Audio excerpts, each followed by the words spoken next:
today, Junior? Hey, everybody, this is Dr. Kevin McGovern, and it is Thursday, February 4th, 2021, and it's again time for the Prove It Live podcast. You can reach us live each and every week at proveitlive.com. We stream directly through YouTube.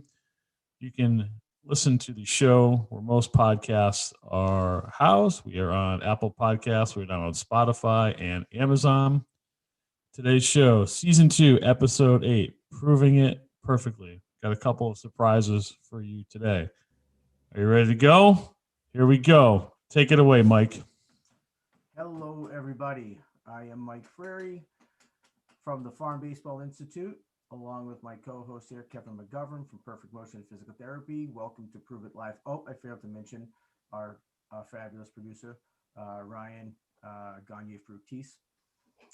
He's with us today as well. So before we get things kicked off, You can forget him.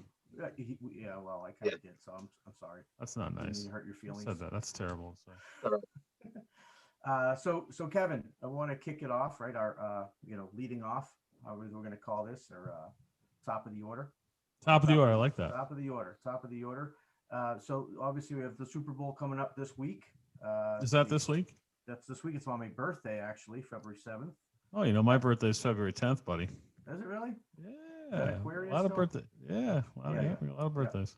Oh, they just changed it. The horoscopes have changed. So you gotta update, because I think I fall on like the border of Capricorn now or something. Oh, no, I'm still in Aquarius. Should be. Yeah. There's a lot of, in fact, baseball fans, February 7th, my birthday, February 6th, Babe Ruth. Oh, everything comes. Yeah, because you guys are very, very similar in skill level. Very similar. You guys can drink. His house, both good, tremendous drinkers. His house is a stone's throw from my house. He loved his steak. Doesn't make him a bad guy. No, not at all. No. So no, true story. When he played for the Red Sox, the house that he lived in he lived in Sudbury, where I live, and his house is literally right around the corner from my house. So it's really nice. Cool. That's an historic house, not an historic house. Gotcha. Grammar for that. Oh, good. So, yeah, grammar's not my forte.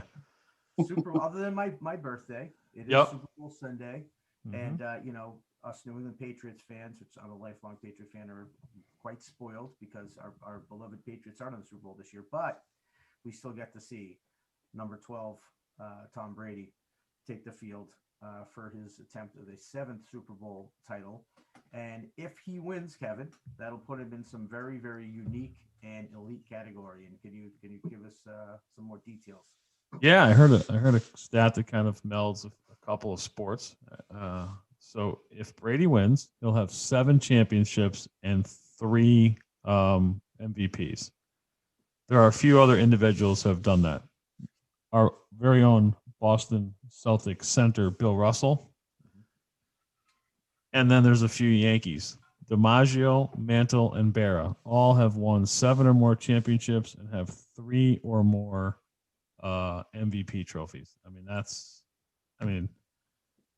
There's no debate. There's no debate now. Especially now he's taken another team. There's always been the Belichick, Brady. Yeah, he's a system quarterback. I love that. Yeah, so he's taken this, and taken a team to the Super Bowl without a preseason, right? Right. Whole new team, right? No, couldn't practice in the summer. I think he got in trouble and thrown out of a park in Tampa when he was doing that. Yeah. And no Julian Edelman, no Bingham. Yeah, nothing. Whole new, everything new, and Buccaneers are in the Super Bowl in their home field, which is another first, right? That's never happened before, correct? Right. And what's interesting about this too is, you mentioned a whole different system. They're letting him, like, he's basically the offensive coordinator. He's calling his own plays out there. So now, how dare you slight Byron Leftwich? Come on. Well, Arians come out and said that. So, I think, look, Bill Belichick is still Bill Belichick. Will always be Bill Belichick, and I think that there's another run in him as well. But sure, it's pretty apparent, as you said. I don't think it's a debate. I didn't think it was a debate for a few years now, but it's really not a debate now. He is by far and away the greatest. And I think if he does join this company with Bill Russell and whatever Yankees you mentioned, Berra, Mantle, and DiMaggio. Yeah, something like that. He's in UDW. Listen, I gave Schilling his props. Yeah. But it's. I mean, look, Russell had what, 10 championships or something? Oh, crazy like just, that, right? I mean, look at that banner. It just goes like, Yeah. 61, 62. It just go. This is crazy. It's crazy. I still think, even that said, I think that if Tom Brady were to pull this off, that it's the most impressive of the lot. Just because, I mean, look, you have teams that have never been to Super Bowls. You have teams without any Super Bowl victories. I mean, he's potentially going to win his set. He's in the Super Bowl, literally half every other year on average. Yep. Like half the years he's been and 3/4 of the time he's been to the championship, the conference championship. I mean, it's bananas. Right. It's really bananas. So super impressive. I think we go on all day about I could personally. Tom Brady. On Sunday, Tom Brady will have played in 18% of all of the NFL Super Bowls ever. That's unbelievable. Ever. That's hilarious. It's insane. And I personally am not a very big fan at all of the Kansas City Chiefs, to be honest with you. So I'm really pulling for them. So anyway, Well, then they're talking Mahomes. Oh, can he match Brady? Like, dude, the guy won one Super Bowl. Doug Williams won a Super Bowl. Mark Rippon won a Super Bowl. right. Happened to be Redskins. I was watching the big 4-letter network this morning, and they were talking about Mahomes. If he were to win on Sunday, and by some crazy act he decided to hang them up right then, would he be in the Hall of Fame? I'm like, oh, he's played for 4 years. Get out of here. Right, exactly. And right. Look at the I mean, weapons the guys have. He's in my fantasy football Hall of Fame for sure. Right. He's of course. Done well there, but no, not. It's an absurd question.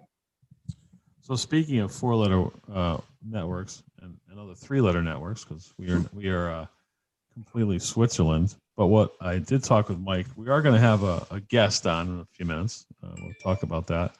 But what we will do, what I have promised all guests, even when they rile us up, it drives me insane when a panelist asks a question and doesn't let the guest finish the answer. Like Fox and CNN are just, it's literally like fingers on a chalkboard. It drives me insane. Don't have someone on if you're not going to listen to what their answer is. Even if he's rambling? Even if he's if he's rambling, we can at least kind of, You can just mute him. a little bit. Yeah, we can mute him. Right. We can mute him. That's right. I can do that. Or our producer can mute him. Yes. So what's the pick? Who's picking? What are we doing? Who's picking what? We should do a pick. First of all, who's singing the national anthem? That's more important. Where's our producer on that? I don't even know who the halftime show is. Oh, that's right. Is there a halftime show? Yeah. Yeah. Is there a halftime? We can just replay J-Lo from last year. That wasn't bad. So this year's national anthem will be a duet between country star Eric Church. I know Mike's a big fan. I'm a big fan as well. Okay. And R&B artist Jasmine Sullivan. So they'll be pairing up to sing the national anthem. Who's he? Okay. The Weeknd is doing the halftime show. Yes. The Weeknd. Okay. All right. Is there a flyover, or is that? Is this the same Jasmine from Disney? Who is this person? I've never heard. No idea. Interesting. Jasmine Sullivan.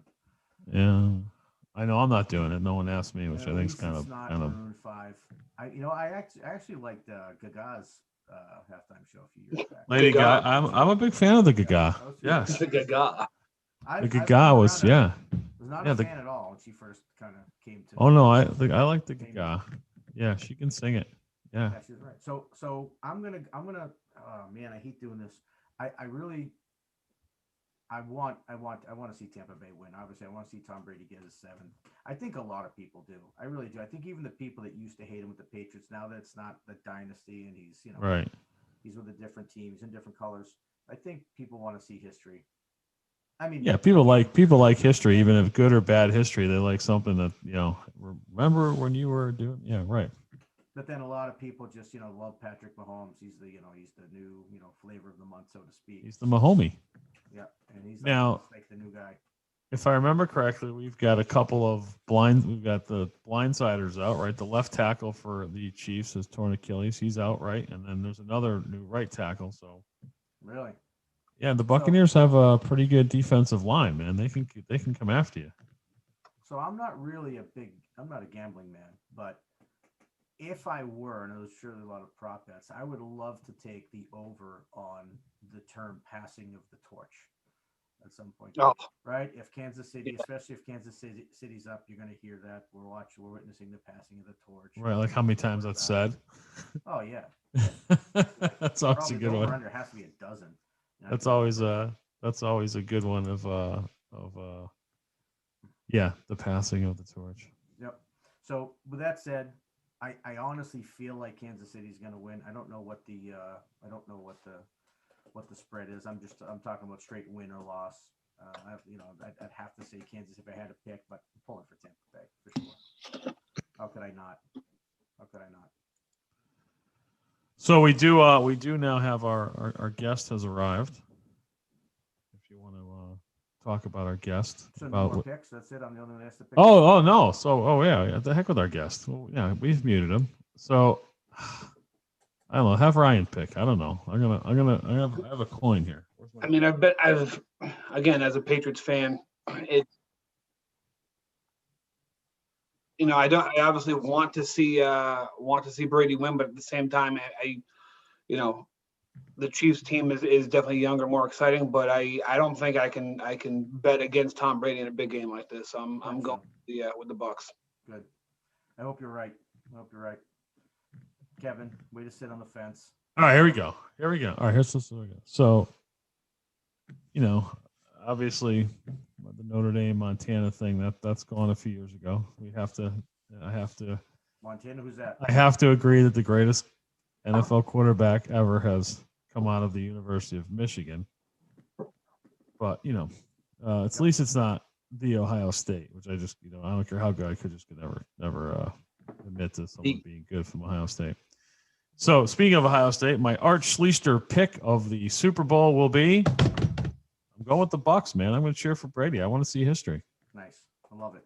Mahomie can wait. He can wait. He's 26. I want to see Brady do something. First of all, I think there was another thing that they had listed all these, when quarterbacks got inducted into the Hall of Fame, they had a list. I forget, and every one of them was under the age of 44, which is essentially how old Brady is. That's crazy. Yeah, it's nuts. There's a couple things I want. Everybody wants to see history.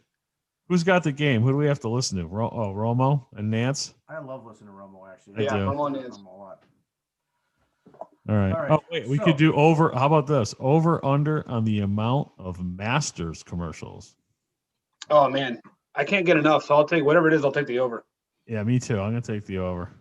All right.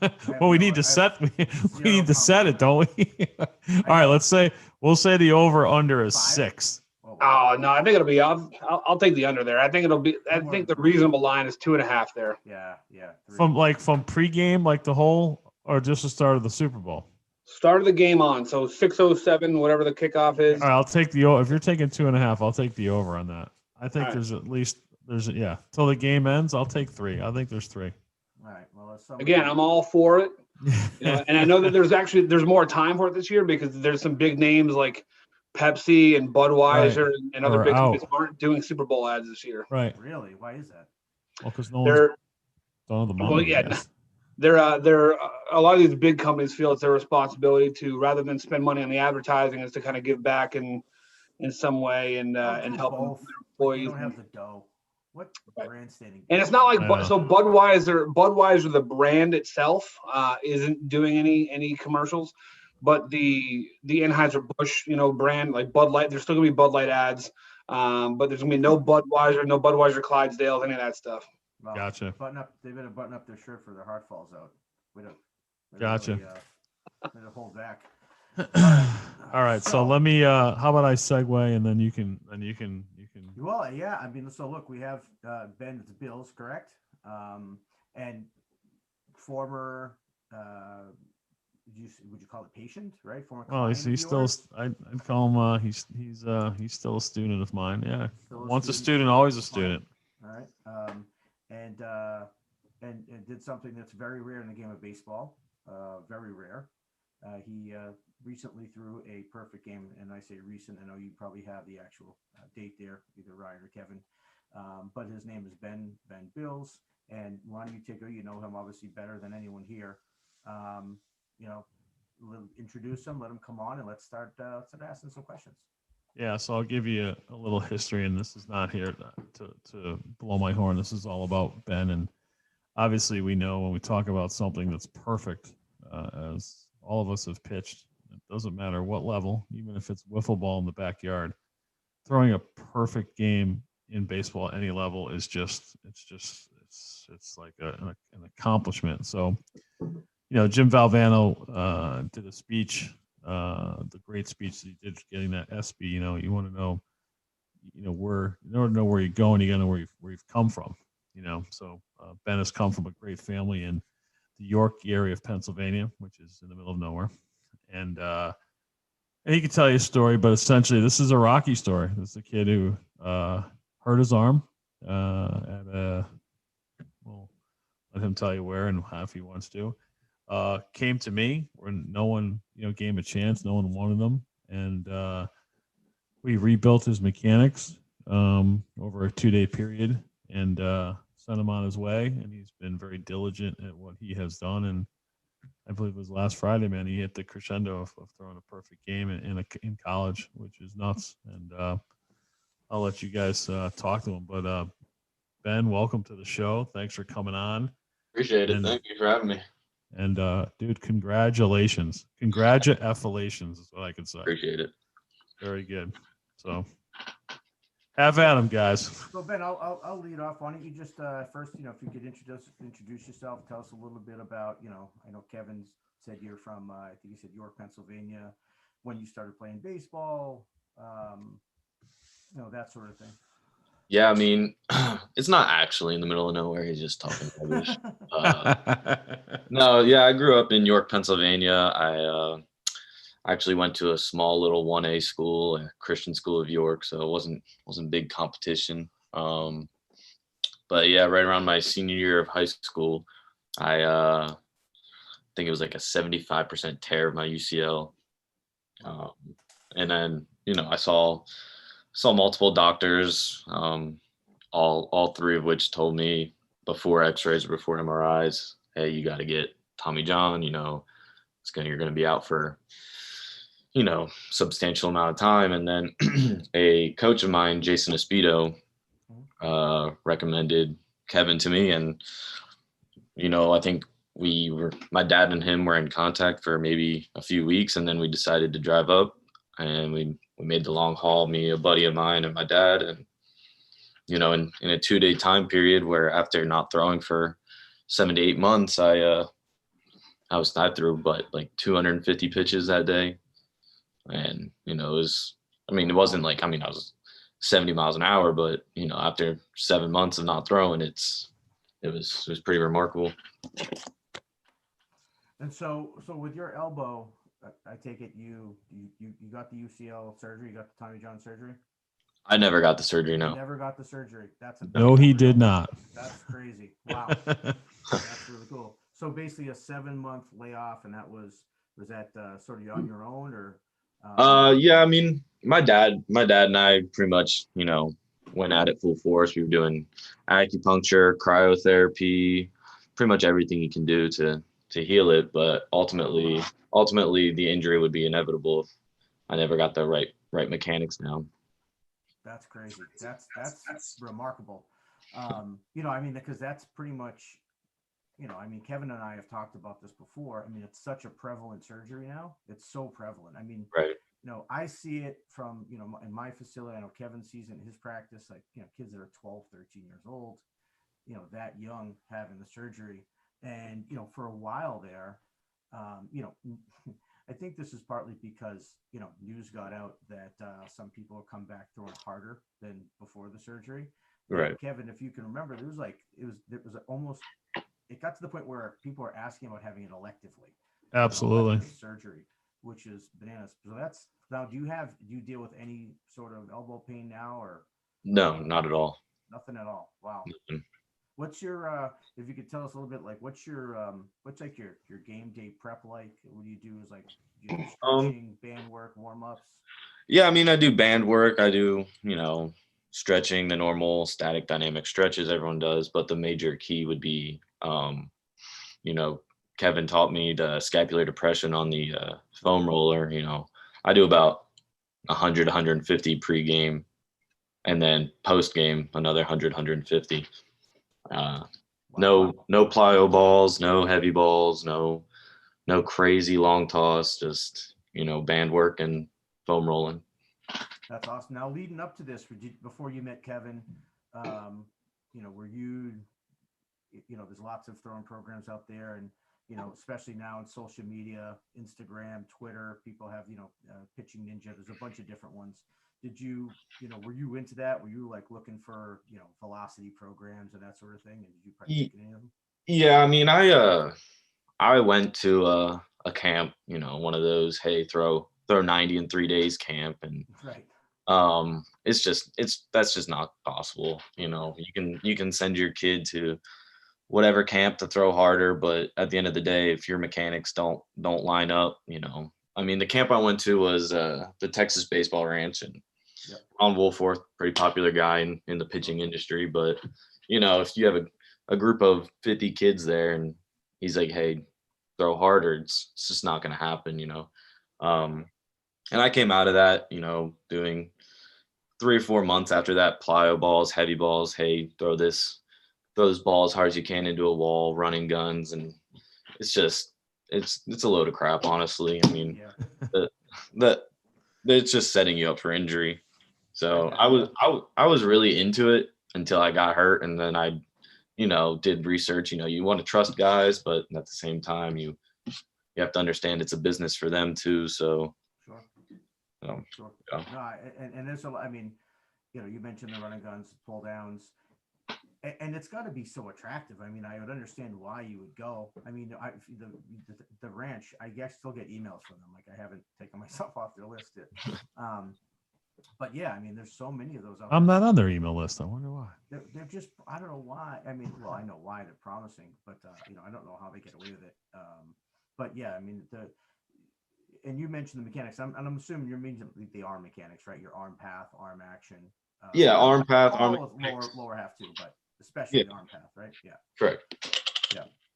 No, it's you know, Kevin and I, it's almost the main reason why we started doing this podcast was because of things like that, and they are influential, and they are going to get kids in. And we had one of our listeners and a parent, actually my softball program, sent us a video of one of those types of things that he sent his daughter to. She's a softball player at 9 years old, and they had her, you know, doing a long toss. Never saw that one. Long toss with a weighted ball. Yeah, it should be criminal. It should be criminal. Absolutely. Absolutely. I've heard that before. Exactly. So all right. So you got to go to the baseball ranch. Now, was that in high school?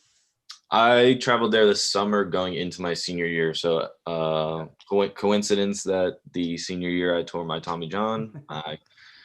Correlation. You guys can figure that out. Yeah. Correlation does not equal causation, but. Oh, I like that. Yeah. I'll read a book, Kevin. That's not mine. Dude, I went to Northeastern where the N stands for knowledge. You know that. So, all right. So this happened. So timeline. So you get the injury, and like, so did you say that you missed your senior year? I didn't pitch at all my senior year. I was able to DH after a few weeks. Okay. So. And so then it was you know, so that must have been tough because that's mid, sort of that's key recruiting time there too for, you know, for colleges. How'd you get onto a college roster? How'd that happen? Well, luckily enough, I was already connected with my head coach now. So I went to a small private school up in New York called Nyack College, and the head coach there, I was already committed there, which was lucky. And then, you know, he said, we're not going to pull any scholarship. We're not going to, you know, so, you know, it's a blessing. I was still able to go there, you know, and then I saw Kevin, and I pretty much told the coach, like, hey, I'm good to throw. Like, I don't need surgery. I don't need to sit out a year. I don't need a redshirt or anything. So I was stuck there, and I went up to Nyack, and then actually the head coach there took the job down here at my current school of Southwestern Assemblies of God. So to get out of the snow and get out of the cold and play down in the warmth, I followed him. So Ben, I'll jump in. Talk to me about, we'd met, I think it was in August of 17 or 18, and 17, yeah. Yeah. So you leave there. What's the ride home like? I mean, I'm not like you obviously went from not throwing at all, to throwing a bunch without pain, and just, seeing a different way of doing things, because obviously, you're told pitching isn't not a natural movement, and blah blah blah blah. And then I keep hammering home that, tennis players don't need 4 days off of throwing. So tell me about the ride home with you, your dad, and Anthony. Yeah, I mean, it's just, we were just pretty much in awe about what the heck just happened. I mean, we just took 7 months off of throwing, and it's like, holy crap, don't need surgery, and I'm out here throwing again. It's a great feeling.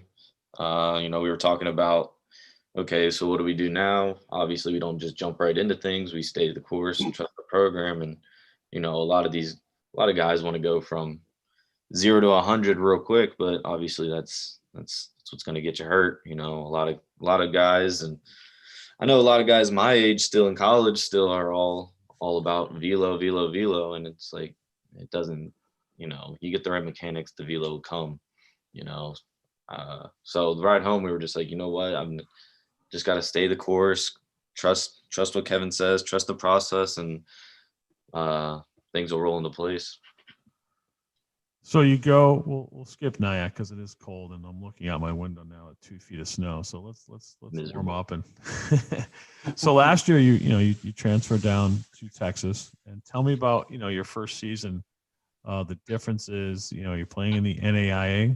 Some people may not be familiar with maybe the differences of what an NAIA school is, or if there is any differences that you can tell. But why don't you tell us a little bit about your school, your coaching staff? I know you're very fond of your pitching coach, and so is your dad. And from everything I hear, he sounds like he knows what he's talking about. So give us a little plug of your school. Yeah, so I go to a NAIA school, which is, people either are very familiar with NAIA, don't know anything about it, or they're like, what, NAIA is lower than a D3 level. Not to knock on D3 players, because there's great D3 programs out there. But, coaching staff is great. I know Coach Matt is the head coach. He's been coaching for about, I think this is his 12th season now. He's very good at turning programs around. Before I got to this school, this was maybe a 3-win team all year long. My first year here, the group he brought in, we broke the school record for wins.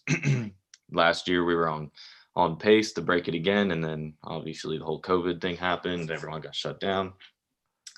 But when it comes to NAIA, I think NAIA is just as powerful as some of your D1 programs out there. I would argue that the reigning champion, Tennessee Wesleyan, would compete in any SEC conference, and the SAC, the SAC, NAI, the conference we're in, has 3 or 4 of the top 25 teams. So it's a pretty good conference, and I would argue that those teams that we play could compete at the national level in Division I. So I hope that eventually, like, a lot of people will come to realize that the NAI is no joke.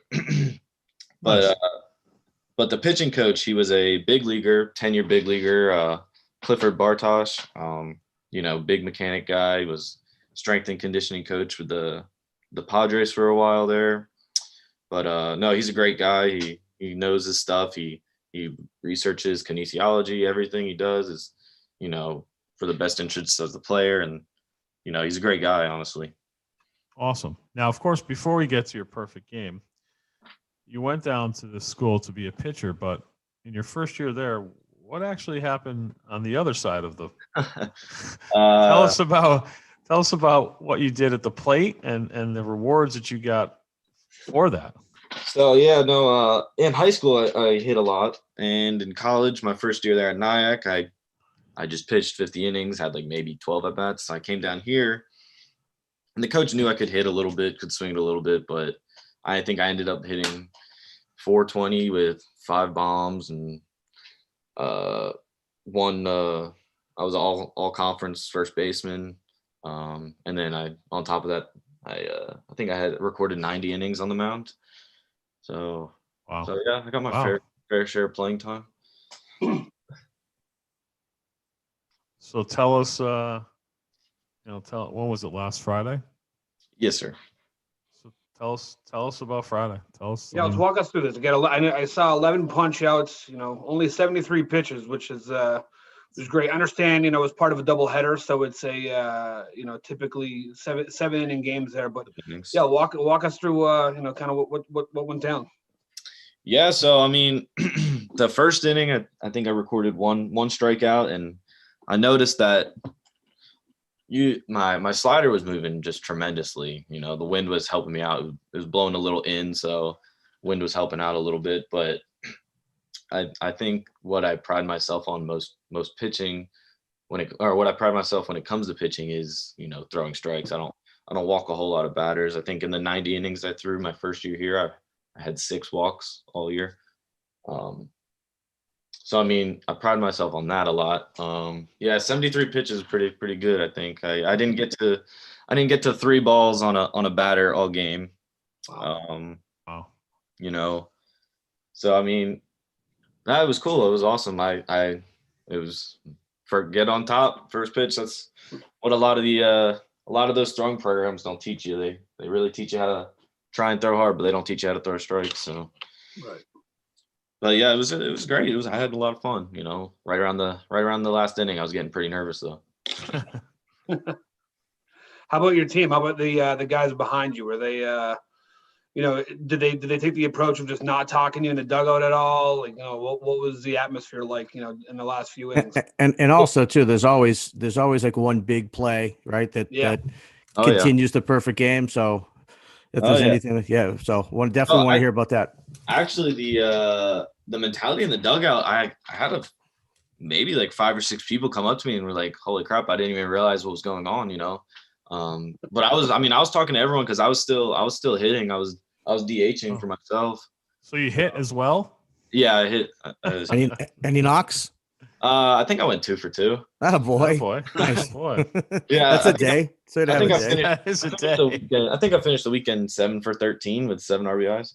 That's a day, man. Wow, good for you, man. That's right a wise weekend. Wow. Yeah. So yeah, I mean, one of my best buddies came up to me. He's like, I didn't even realize what was going on until. All right, well, immediately that kid should get cut, lose the scholarship there. If he doesn't go perfect, right? Throw him out. He was locked in. He's locked. Now, Ben, actually, on that point, Ben, did you realize what was going on? Like, how long did it take you to picture it and put together? Like, oh wow, like this is something kind of special here. Right around like the 4th inning, I think I struck out the side, and I was like, yeah, I don't think these kids have a chance anymore. Like, I'm just going at them. So, there was one inning, I think it was the 5th inning, where I was sitting down for a while and I was getting nervous. I was like, man, we've been hitting for a while. Yeah. I would just like to get back out there and throw. So I went behind, and our softball field connects right to our baseball field. It's right behind. So I went on the softball field and started throwing. And wow. It was actually my turn at bat, and I got up, I got a hit. They courtesy ran for me. I went off to the side, immediately started throwing again, and then it's just one of those things where it's like, man, I just want to get this over with almost, but you also have to enjoy the moment. Yeah, the boys put up 6 for you in the bottom of the 4th, so I can see how that would be a little bit of a longer inning. Yeah, it's like, yeah, I'm glad we're hitting well, but I'm kind of frustrated I'm not out there pitching right now. Yep. Yeah, one of those days where you feel like one's enough anyway. Yeah, right. Like we push one across and let me get back out. That's really crazy. That's awesome. So last question for me. We won't keep him. Maybe we don't go to college anymore. You got class, and it goes on down there. But anyway, tell us about the last out. Actually, the last out was probably what you were referring to when it comes to that crazy out. Yeah, that one play.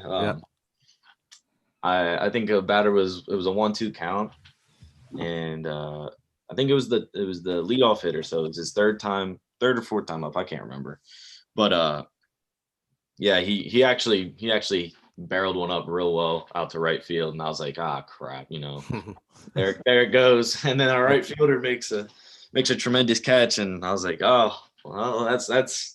I'm glad he saved me there because it was almost like a mistake pitch. Like I threw it and missed the spot, and he hit it, and I was like, well, there it goes. It was a great, good run. Great 6 2/3 innings. Little 1-2 pitch, a little too good. Yeah, it was too good. That's an awesome story, man. That's really great. great, I mean, and I legit had no idea. Kevin didn't prep me that you never actually got the surgery. So I think that's just like I told you there was a surprise in the opening, right? I know, and that's really remarkable. That's really remarkable. Any doctor that tells you need surgery without MRI or even X-ray, I mean, their license should be stripped. Can't agree. I can't disagree at all. Absolutely. Hey, Ben, thanks so much for coming on, man. Congrats. Sounds like you're having not just a weekend or a game, you're having a year and a career. So I appreciate good it. for you. We'll be watching going forward and keeping tabs. So best of luck, buddy. I appreciate it. Man. Hey, thanks, Ben. What Ben did was, I mean, we talk about rarefied air, right? I mean, I couldn't find any stats on NAIA stuff, but looking at perfect games in baseball history, there's been 23 in Major League Baseball. There's been 30 of them in NCAA D1 and 25 of them in NCAA D2. So it's not, you think of how many games take place, every year, every season, and that goes back, 100 years, right? Yeah. Something like that. That's tremendous. It's not a something that happens all the time, clearly. So it's pretty remarkable. And now you're one of them. Thanks, buddy. It's cool. It's cool feeling. All right. Talk soon, buddy. Thank you. All right, yes, sir. Thanks, man. See ya. That was great.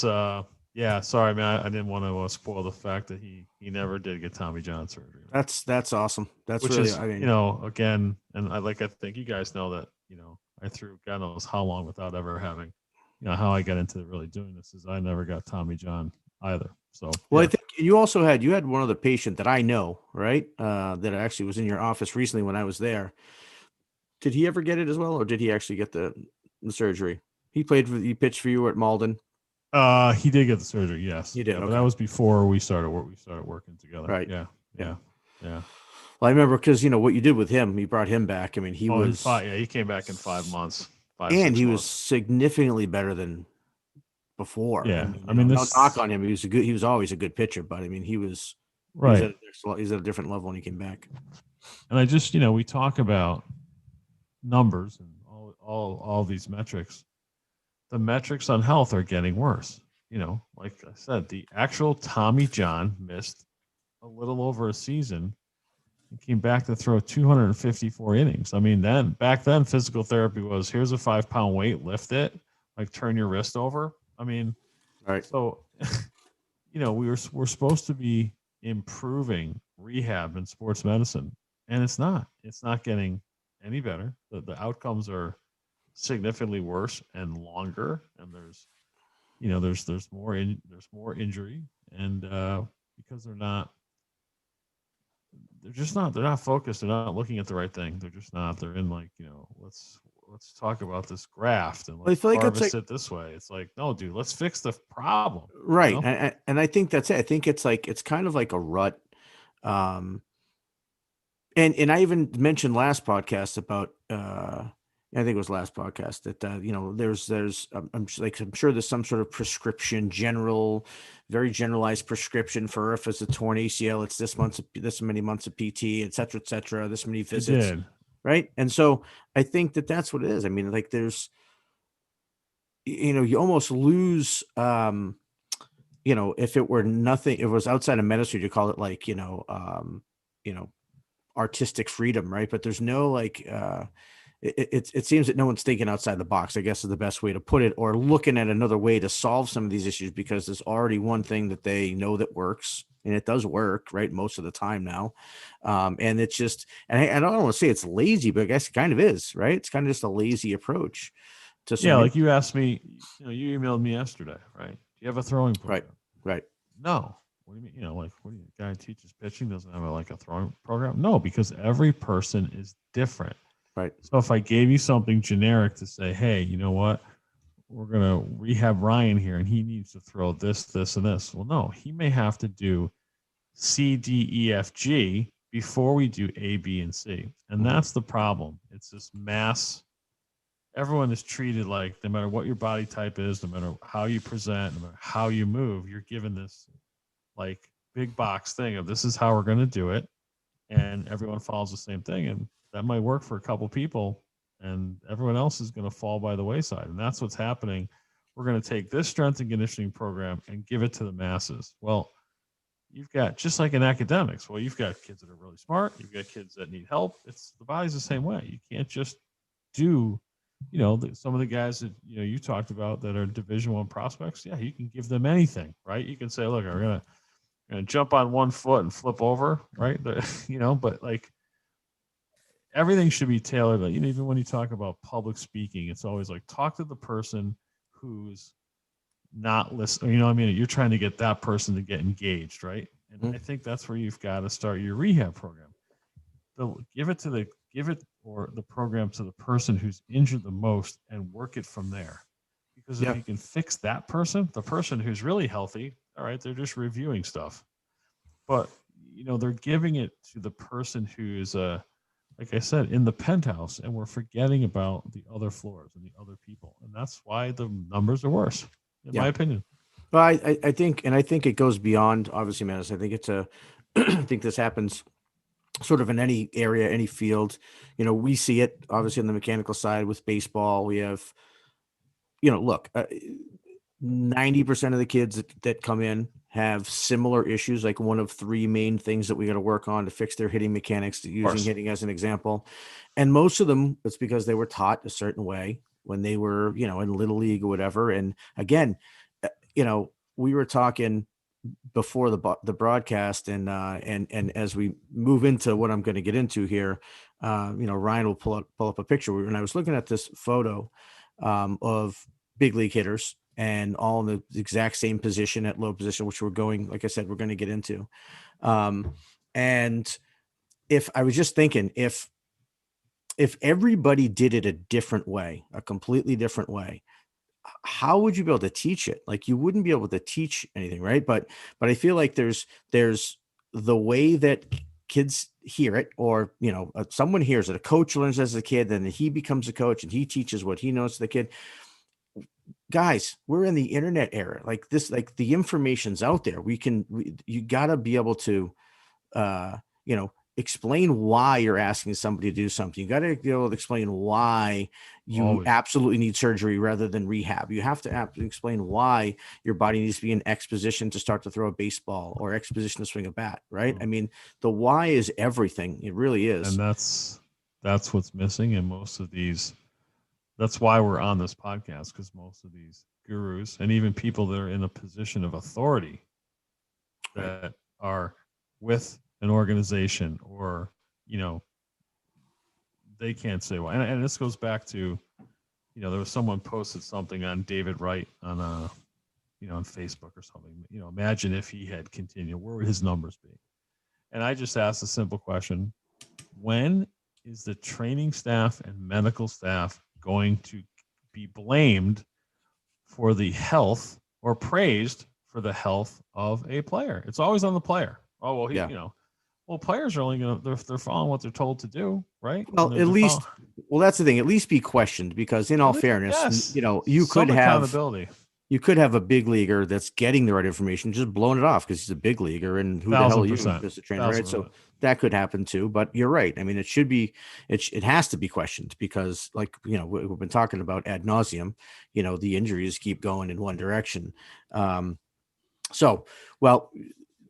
I know we don't have a ton of time left. We got to get a couple of things, and I think that's it's not a segue. It's actually the opposite of a segue, but a way to get away from the injurious motions. We actually had a couple questions, two of them, both from parents in our programs. One was baseball, one was softball.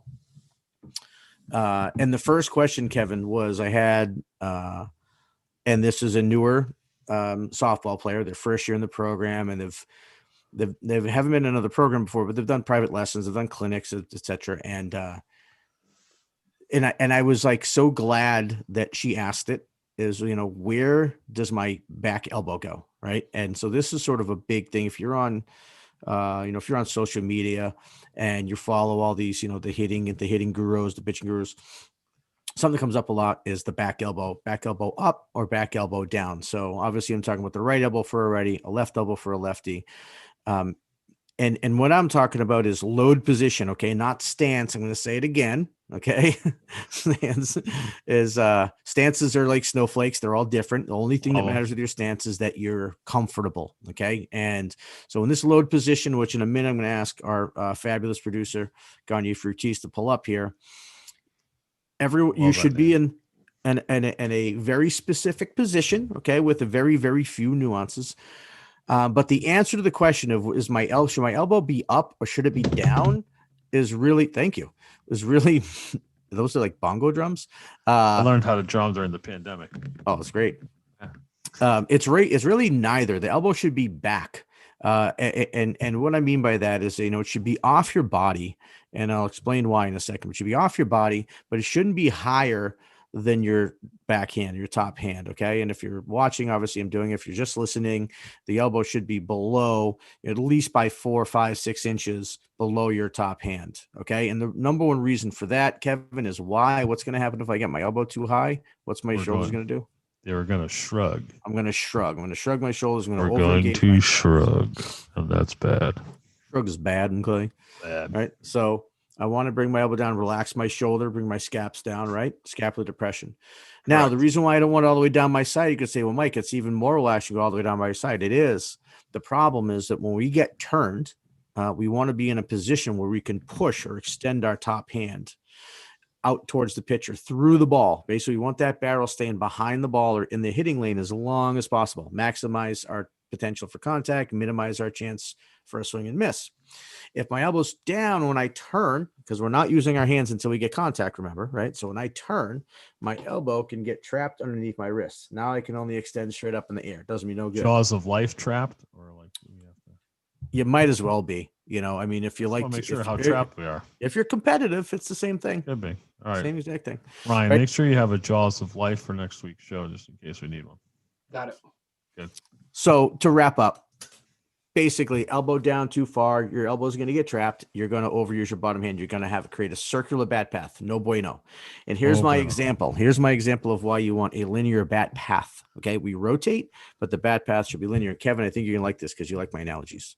And I like that you like my analogies. I love your analogies. Go ahead. If you have two guys or gals at the opposite ends of a football field on the same hash mark, they start sprinting towards midfield. All right. Their chances of colliding are what percentage? Anybody? 100%. Right. It's just a matter of what side of the 50 they collide on, right? Correct. Okay. Let's take that same scenario. Guy or gal, two guys or gals on the opposite ends of the football field, same hash mark. One starts taking off sprinting on the hash mark. The other one starts running in a big circle. Now, what are their chances of contact? Not as good. Not nearly as good, right? So you want a linear bat path to stay behind the ball. So that's why you want your elbow back, not up, not down, but back so you can get into a punching position. Now I have another analogy. Lay it on me. All right, ready? The human being is a push, pull, and rotate animal. We don't fly. So we don't want our elbows abducted or put away like a chicken dance, because that is not a functional position. We're slower, we're not as strong, we're not as powerful. So there is probably a happy medium, Mike, between this, anchor to your side and getting the upper trap involved. And right, it should be a phone booth, right? Remember the old phone booth that used to have, or Superman used to change in it? Yeah, Superman come out. Like if you're banging your elbows against the phone booth, it's not good. You want to be able to push, pull, and rotate with, a limited amount of abduction, or 45 degrees, somewhere in that vicinity. Anything beyond that, anytime you get upper trap engagement, you become non-athletic very quickly. And by the way, we do have a correction. All right, we want to be honest. Yep. So our correction is Kevin, of course, uses the chicken dance as a reference quite a bit, and we want to set the record straight. The chicken dance tune is duck, duck, duck, duck. Kevin has been doing the chicken dance motion and giving the Pee Wee Herman song. Dun, dun, dun, dun, dun, dun, dun. Oh, It's happened like 3 times, and you know what? I didn't want to, I'm steal your sorry. thunder. I didn't All want right, to, yeah. I'm So- sorry. Can we go back and edit that? Yeah, maybe we can. All All right. good. So, all right. Second question. So I want to get to this. The second was a good one. I think it's going to be more for you to answer, Kev. Uh-oh. I'll take a stab too. But the second question, and this one comes from Jason, once again. He's like the question generator. He's great. And it will lead into our final segment here, but of why would you do that? But his question was, at what age is it okay for my son or daughter to start strength training? And now I have to preface that with saying, not just plyometric or body weight stuff, but like, actual Olympic lifts, deadlifts, squats, so on and so forth. What age? Oh boy. So I guess the answer is, let kids under a high school age play, please. Let them just go have fun. Learn how to walk on 2 feet before we start doing Olympic type of weightlifting. But in my experience, so are you harming anyone putting something heavy in someone's hand and they're doing something 1,000% correct? No. But no one's doing something 1,000% correct. And the video showed me of that young gal in someone's garage doing whatever that was. But again, we do exercises for 2 fundamental reasons. First and foremost is to stay healthy. The second is to improve performance. 7, 8, 9, 10, 11-year-olds don't need to improve their performance. Okay. They need to, be a kid. All right. So we talk to get into the high school age. We talk about Olympic lifts. I'm a huge proponent of Olympic lifting. In 26 years, I've never seen anyone come into my practice who's been Olympic lifting, has a strength coach, yada, yada, who has done the movement correctly. So we talk about weightlifting. If kids are going to do weightlifting, do Nautilus machines, please. Okay. Stick to that. That's on a track for right now until you have someone who knows what they're doing to supervise you. Again, 95% of my caseload in 2020 were people injured in the home or working out on their own. Right? You have to move, especially adolescents. And I know there's a lot of. I have it now. I've got a parent who just is like, oh, my 10-year-old, dude, it's 10. It's 10. Okay, let kids be kids, and when we start to work out, please consult a qualified professional, okay, who has a history of, I don't care where they came from. I don't care if they were the strength and conditioning coach of the Heaven Rangers, okay? Doesn't matter, all right? What are their results? As Mike once said, where the coach played, it doesn't matter where the coach played. It's where he's getting his other players to play. So it doesn't matter where they were, what their results are. The kids that they're training getting better, or that's what you want to seek out. Real quickly, I had someone call me yesterday. A woman wanted a pitching evaluation. I said, all right, well, how about like Friday? And she's like, well, he's going to see his pitching coach. Okay, so why are you calling an evaluation? me? Yeah. Right. Is something wrong? Because she denied the injury thing. Well, no, I just want him to. Yeah, sorry, you can't have 2 people working on the engine at the same time. So, look for qualified people. Get references. Talk to other people. That's my very long answer to that, but it's important because there's a lot. We talk about lifting. There's so many injuries out there. It's from people doing things incorrectly. So I think, because the question I think comes from so no one really has to worry about stunted growth or anything like that from kids actually, working out. We talk about compression, right, which is essentially what weight does. Compression helps heal bone. Will actually help. It will actually essentially help bone grow and develop. Interesting. But we don't, having kids do body weight movement. Right now, kids are doing too much of what we're doing right now, sitting on our butt looking at a computer screen. All right. Right. Get out there and play. Go out there and move around. Don't worry about this strength and conditioning stuff until they're like at least hit puberty, at least out of their growth spurt, which would Right. be what I, if it was my child, when they're done their growth spurt. Well, that's the thing. They're probably going to get diminished returns anyway, even if they were doing it properly. Like prepubescent children aren't going to really 100%. gain a lot of muscle, right? So yeah, No, so but- it's a but sort what of do waste they- of time at best. Yeah, what is a 12? What is it? Right. What's a 12-year-old need muscle for? Exactly. What, That's what I'm right? saying. It's a waste of time at best anyway. At best Yeah. anyway. So that segues right into the now famous segment created by our producer Ryan Gagne of Garnier why would you Fructis? do that? Garnier Fructis. Why would you do that? Why would you do that? Why would you do that? Now, Kevin, I don't know if you could pull up the video. What you that I sent me? Yep. Let me see if I can. Let me see if I can do that. Hold on. That'd be great. So while he's looking that up, so this is I think what spurred the question from Jason. He had this video of a dad that was boasting about his, I think, 11-year-old daughter breaking some sort of squat record with 135 pounds, I think is what it was.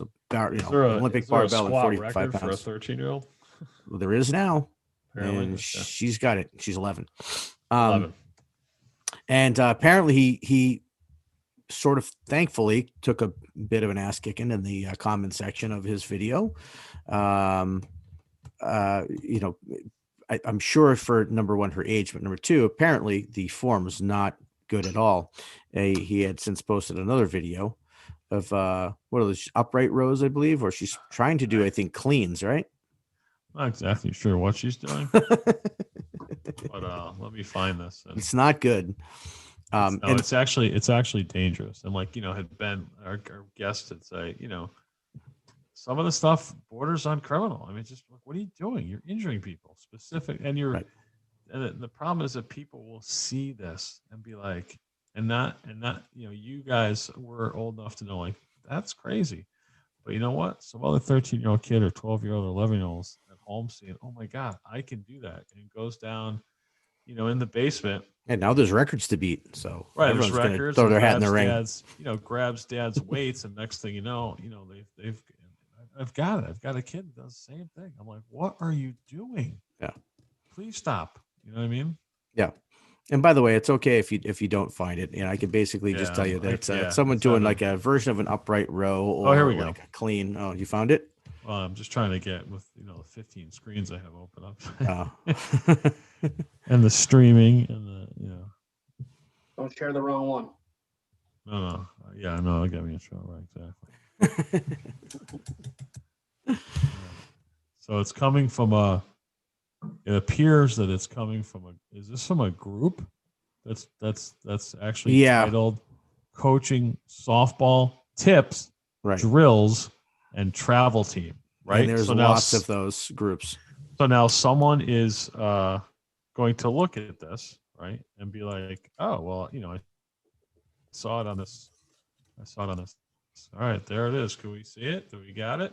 Started screen sharing. There it is. All right, here we go. Look at. So here we are. in Knees the forward. garage.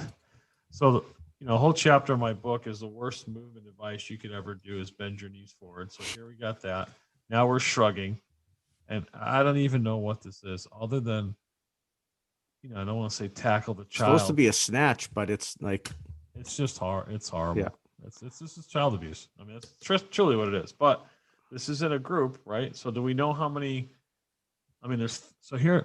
This is what I mean. This is a public group. There's 37,000 members. So 37,000 people saw this. So let's just say 5% of the people thought that this was a good idea to have their kid do. Just 5%, right? It's just I can't. a lot, I- yeah. It's 7,500 people. Right. Right. and why would you do that? Why would you do that? Why would you do that? I mean, I shouldn't, being someone who essentially derives their income from fixing things, I should probably say, "Wow, yeah, that looks," but it's just I feel it's horrible. All right. Well, I think Well, hey everybody, guys, that was good. that's our show for today. Thanks everyone for listening in. We appreciate it. Oh, Ryan, do me a favor real quickly in case anyone wants to do a screen grab. If you could maybe share that photo of the load position for the hitters really quickly that I did talk about. And maybe Ryan, you could give the site of where this can be found so people can check it out on their own if they want. Do you have the URL? Oh, we could share it in the comments too. On the YouTube. Yeah, I'll share it in the comments. Oh, there we go. Perfect. But a great example of exactly what we talked about: load position being identical, snowflakes being different, load position. And this is just real quickly a span of we figured out about 60, 70 years of players from Babe Ruth all the way up to, players from today. So, fantastic anyway, picture. Yeah, great picture. It's got Mantle from both sides of the plate too. Right. Oh, you mean It's like a mirror multiple image. championship, three MVP, Mickey Mantle, that guy? Anyway, That's the guy. not to have a callback. Dude. Well, hey Let's everyone, look. thanks for listening again. This is Prove It Live podcast. We're here every Thursday at 11:30 a.m. We're streaming online. You can catch us at proveitlive.com. You can find us at Apple Podcasts, Amazon Podcasts, and now Spotify. And we'll see you next week. Thanks for listening.